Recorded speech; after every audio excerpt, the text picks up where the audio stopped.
एक बार Hubble telescope दूर अंतरिक्ष में तारों को देख रहा था, लेकिन इसी बीच उसने कुछ ऐसा सीन देख लिया जो डरावनी और फनी भी था। देखा कि दो आकाश गंगाओं के बीच में तारों की एक लंबी ब्रिज बनी हुई है और आने वाले जल्द समय में दोनों आपस में घुल मिल जाएंगे, बशर्ते ये तीसरी गैलेक्सी टांग न अड़ा दे, पर वो आ ही रहा है इसलिए। लेकिन इन तीनों के बीच जो होने वाला है उसे जानकर आप हैरान हो जाएंगे, क्योंकि वही आपका आने वाला कल दिखाएगा।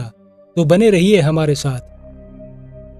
हबल टेलीस्कोप धरती से करीब 515 किलोमीटर ऊपर 27,000 किलोमीटर प्रति घंटे की रफ्तार से पृथ्वी के चारों ओर घूमते हुए अंतरिक्ष में दूर की हरकतें देख रहा था। पर अचानक देखता है कि दो बड़ी बड़ी आकाश गंगाएं हैं और दोनों के बीच तारों का एक पुल बना हुआ है।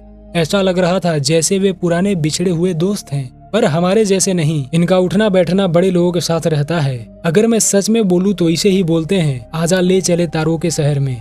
जब इसे सबसे पहले वैज्ञानिकों ने देखा तो वे भी हैरान हो गए। उन्होंने कभी सोचा भी नहीं था कि ऐसी भी कोई गैलेक्सी होती है। अब वे पूरी कुंडली निकालने के लिए हाथ धोकर इसके पीछे पड़ गए और इसका नाम दिया गया गैलेक्टिक सिस्टम ARP-248 और सामान्यतः इसे वाइल्ड ट्रिपलेट्स कहा जाने लगा। यह पृथ्वी से 20 करोड़ प्रकाश वर्ष दूर है और ये जो तारों का ब्रिज है वो 2 लाख लाइट ईयर्स लंबा है। मतलब कि हमारी गैलेक्सी मिल्की वे एक छोर से दूसरी छोर मात्र 1 लाख लाइट ईयर्स लंबी है। और ये जो ब्रिज है ये इसका पहचान है कि ये दोनों गैलेक्सीज आपस में कोलाइड हो रहे हैं। पर इसका क्या जो ये तेजी से आ रहा है। इन आकाश गंगाओं को पहली बार 1950 में ही ढूंढ लिया गया था और उस समय वैज्ञानिकों को लगा था कि ये तीनों गैलेक्सीज आपस में कोलाइड हो रहे हैं। पर जल्दी के रिसर्च में पता चला कि फिलहाल यहाँ बस 2 ही गैलेक्सीज आपस में कोलाइड हो रहे हैं और तीसरी गैलेक्सी अभी रास्ते में है। अब इनके अंदर निवास करने वाले लोग तो पागल ही हो रहे होंगे कि आखिर चल क्या रहा है हमारी गैलेक्सी के साथ। तो दोस्तों, वीडियो देखने से पहले इस वीडियो को लाइक कीजिए और चैनल को सब्सक्राइब जरूर करें। अब हम जान सकते हैं कि ये पुल इनके बीच चल रही विलय प्रक्रिया का संकेत है। पर कॉस्मिक टाइम के अनुसार जल्द ही एक और तारों के पुल दिखने वाले हैं और अंततः ये तीनों आकाश गंगा आपस में कोलाइड होकर एक विशाल आकाश गंगा का निर्माण करेंगे, या फिर सब कुछ अभी जैसा नहीं दिखेगा यहाँ। इस तस्वीर को हाल ही में यूरोपीय अंतरिक्ष एजेंसी ने जारी किया है। इसमें एक विशेषता है कि यह एक शानदार उदाहरण है जिसे खगोलविद एक ज्वारीय पुल कहते हैं। ब्रह्मांड में कोई भी 2 गैलेक्सी जब आपस में मिलती है तो इस तरह का ब्रिज बनेगा ही, और ये हमारी मिल्की वे और पास के एंड्रोमेडा गैलेक्सी के कोलाइजन होने पर भी बनेंगे। जैसे जैसे आकाश गंगाएं एक दूसरे के करीब आती है, गुरुत्वाकर्षण की वजह से उनमें जुड़ाव बनने लगता है। जैसा कि इन दोनों गैलेक्सीज की जोड़ी 20 करोड़ प्रकाश वर्ष दूर है, लेकिन ये नीचे छोटा सर्पिल गैलेक्सी उससे कहीं अधिक दूर है। फिलहाल ये दोनों को आपस में पूरी तरह कोलाइड होने में करीब 1 अरब वर्ष लगने वाले हैं। पर हमारे लिए ये वक्त जितना ज्यादा लग रहा वो यूनिवर्सल लेवल पर एक सामान्य मात्रा है। तो तब दोनों परस्पर क्रियाशील आकाश गंगाएं मिलकर एक सर्पिल आकार बना लेंगी। लेकिन कल्पना करिए इन 2 आकाश गंगाओं के अंदर के सभ्यताओं की, वे लोग भी यही चीज ट्रैक कर रहे होंगे। पर साइंटिफिकली सोचे तो ये घटनाएं 20 करोड़ प्रकाश वर्ष से दूर घट रही है, लेकिन हम यहाँ से तो इनका पास्ट देख रहे हैं, और वो भी लगभग 20 करोड़ साल पीछे का। जब इतने वक्त पीछे इनकी इतनी कोलाइजन हो चुकी थी तो आज और अभी की स्थिति कैसी होगी। कहीं तीसरी गैलेक्सी भी टांग अड़ा दिया हो। दूर अंतरिक्ष की दुनिया में यही तो दिक्कत है, जहां भी नजर घुमाए तो रियल टाइम कुछ नहीं होता। अच्छा, आप जरा कल्पना करिए कि इन आकाश गंगाओं के लोग जब हमारी तरफ देखते होंगे तो क्या दिखता होगा इन्हें।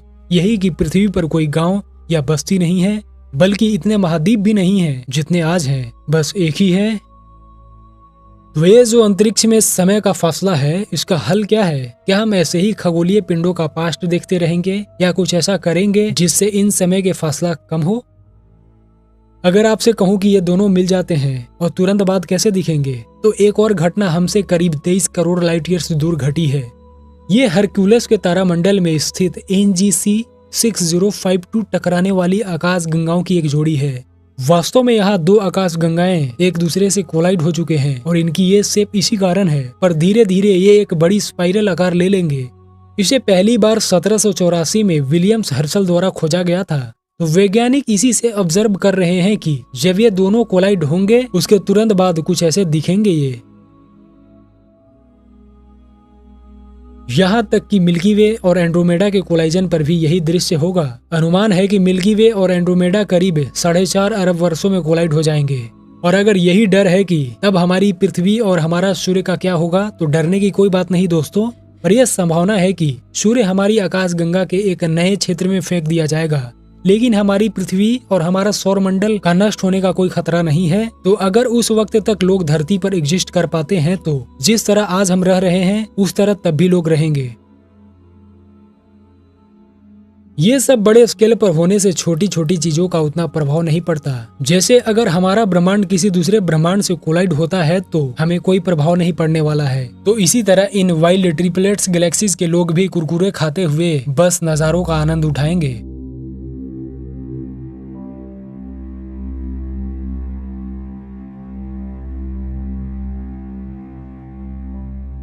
हमारी आकाशगंगा कई छोटी आकाशगंगाओं से घिरी हुई है। इनमें से कुछ को तो पहले ही हमारी आकाशगंगा ने निगल लिया है, जैसे कि गया एनसेलेडस, सॉसेज गैलेक्सी, और बाकी आकाशगंगाएं धीरे धीरे मिल्की वे में विलय हो रही है। इनमें 2 मैगेलेनिक बादल हैं, एक बड़ा और एक छोटा। ये दोनों बौनी आकाशगंगाएं जब आकाशगंगा के चारों ओर घूमती है तो ऐसा लगता है वे हमारी आकाशगंगा से बातचीत कर रहे हैं। इन आकाशगंगाओं को दक्षिणी गोलार्ध में हम अपनी आंखों से देख सकते हैं। गैस का एक रिबन मिल्की वे को उनसे जोड़ता है, जिसे मैगेलेनिक स्ट्रीम कहा जाता है। इन 2 मैगेलेनिक बादलों के बीच कुछ तारों, बहुत सारी गैस और एक कमजोर मैग्नेटिक फील्ड से बना एक पुल है, जो ARP-248 जितना शानदार तो नहीं है, लेकिन फिर भी यह संकेत है कि विलय शुरू हो चुका है और यह एक दिन मिल्की वे में मिल जाएंगे। तो ब्रह्मांड में यह निरंतर चलता रहता है, टेंशन की कोई बात नहीं। लेकिन जरा सोचिए कि अगर 2 आकाशगंगाएं कोलाइड करते हैं तो उसके अंदर बैठे ब्लैक होल का क्या होता है। सुपर मैसिव ब्लैक होल इतने आम है कि लगभग हर बड़ी आकाशगंगा में एक ऐसा ब्लैक होल होता है। एक ब्लैक होल का द्रव्यमान उस आकाशगंगा के द्रव्यमान के समानुपाती होता है। उदाहरण के लिए एक आकाशगंगा है जो दूसरी आकाशगंगा से दुगनी भारी है, तो उसमें एक ब्लैक होल होगा जो छोटे गैलेक्सी वाले ब्लैक होल से दुगना भारी होगा। हमारी आकाशगंगा के केंद्र में स्थित विशालकाय ब्लैक होल का द्रव्यमान सूर्य के द्रव्यमान से लाखों अरबों गुना अधिक है। ये ब्लैक होल इतने बड़े मॉन्स्टर कैसे बन जाते हैं, यह एक ऐसा सवाल है जिसका खगोल शास्त्री दशकों से अध्ययन कर रहे हैं, लेकिन इसका पूरी जानकारी पता लगाना अभी तक असंभव है। जब वाइल्ड ट्रिपलेट से आकाशगंगाएं आपस में टकराएंगी तो उनके केंद्रीय ब्लैक होल अंततः एक दूसरे में विलीन हो जाएंगे, जिससे एक विशाल ब्लैक होल का निर्माण होगा। ये कोलाइजन हिंसक घटनाएं हैं जो गुरुत्वाकर्षण तरंगे छोड़ती है, जो अंतरिक्ष समय के ताने बाने में लहरें पैदा कर देंगी।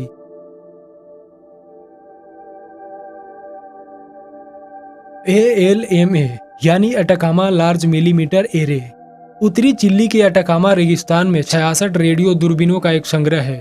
वैज्ञानिकों ने इतने दूरबीनों का उपयोग लाखों करोड़ों प्रकाश वर्ष दूर ब्लैक होल की जोड़ी की पहचान करने के लिए किया, जिसे सामूहिक रूप से UGC 4211 के रूप में जाना जाता है, जो कर्क राशि के आसपास के क्षेत्र में हमसे लगभग 48 करोड़ प्रकाश वर्ष दूर स्थित है। खगोलविदों को अंतरिक्ष के इस स्थान में दिलचस्पी इसलिए थी क्योंकि यहाँ वो हो रहा है जो कि हमारी अपनी आकाशगंगा को अब से लगभग 4.5 अरब साल बाद सहना होगा।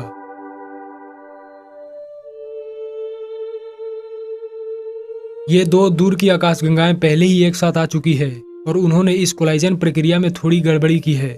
जबकि आकाशगंगा कोलाइजन अपेक्षाकृत शांत होते हैं, सितारों के बीच बहुत बड़ी दूरी होती है और उनमें से अधिकांश बिना किसी परेशानी के एक दूसरे के पास से गुजर जाते हैं। ये तारे पुनर्व्यवस्थित होते समय बहुत अधिक गैस और धूल उड़ाते हैं। यह वह गैस और धूल है जिसे प्रत्येक आकाशगंगा के केंद्र में स्थित 2 विशालकाय ब्लैक होल निगल जाते हैं। और जैसे जैसे आकाशगंगाएं एक दूसरे के करीब आती है, उनके ब्लैक होल ऐसे बिहेव करते हैं जैसे वो काफी दिनों से भूखे हों। जबकि वैज्ञानिक UGC 4211 को देख रहे थे तो उनको यकीन नहीं था कि वे वास्तव में 2 अलग अलग ब्लैक होल देख रहे हैं। वे दोनों ब्लैक होल वर्तमान में एक दूसरे से 750 प्रकाश वर्ष दूर है और हर गुजरते सेकंड के साथ एक दूसरे के करीब आते जा रहे हैं। जबकि दोस्तों 750 प्रकाश वर्ष आपके और मेरे लिए बहुत बड़ी दूरी है, पर ब्रह्मांडीय रूप से बहुत छोटी है। और यह विशेष रूप से यहाँ से देखने पर हम उन गैलेक्सीज को 48 करोड़ प्रकाश वर्ष की दूरी से देख रहे हैं और यहाँ से दोनों के बीच की इतनी कम दूरी को देख पाना बहुत मुश्किल है। और कुछ ही 100 सालों बाद इंसान उनकी ब्लैक होल की कोलाइजन देख पाएगा। तो वाइल्ड ट्रिपलेट्स के साथ भी जस्ट कुछ ऐसा ही होगा। और ये तीसरा है तो इनके कोलाइजन के बाद कुछ हजारों सालों में वो भी इनके साथ कोलाइड हो जाएंगे। और यही मिल्की वे का आने वाला कल है। जरा आप सोचिए कि यदि ब्रह्मांड फैल रहा है तो एक दूसरे से गैलेक्सियां तो दूर हो रही है, तो फिर ये टकराव क्यों? तो उदाहरण के तौर पर ले लेते हैं मिल्की वे और एंड्रोमेडा का टकराव। जैसा कि वैज्ञानिकों ने बताया कि ब्रह्मांड फैल रहा है और अपने अंदर की आकाश गंगाओं को एक दूसरे से दूर ले जा रहा है। इसका मतलब है कि एक दिन बहुत दूर भविष्य में हमारी आकाश गंगा के निवासियों को रात के आसमान में कोई अन्य आकाश गंगा दिखाई नहीं देगी।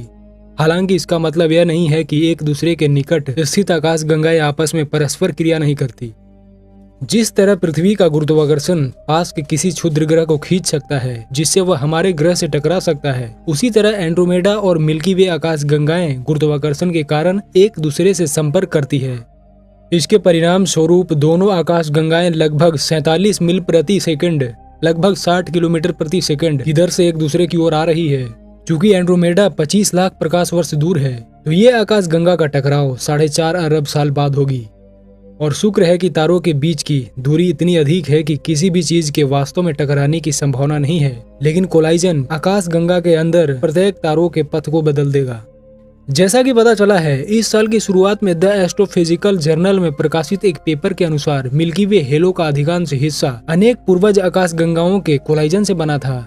हालांकि हमारी आकाश गंगा के किसी अन्य आकाश गंगा के साथ कोलाइजन की सटीक संख्या स्पष्ट नहीं है, लेकिन यह स्पष्ट है कि एंड्रोमेडा टकराव पहली बार नहीं होगा जब मिल्की वे किसी अन्य आकाश गंगा के साथ कोलाइड हुआ हो, नहीं यह आखिरी होगा। हमारी आकाश गंगा एक आकाश गंगा समूह का हिस्सा है जिसे लोकल ग्रुप कहा जाता है।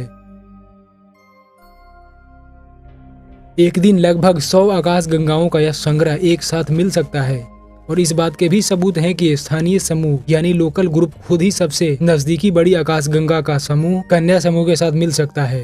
तो ये कोलाइड होते ही रहेंगे जब तक कि ब्रह्मांड रहेगा। तो दोस्तों, आज की वीडियो इतना ही तक। इस वीडियो को लाइक कीजिए और चैनल को सब्सक्राइब जरूर करें।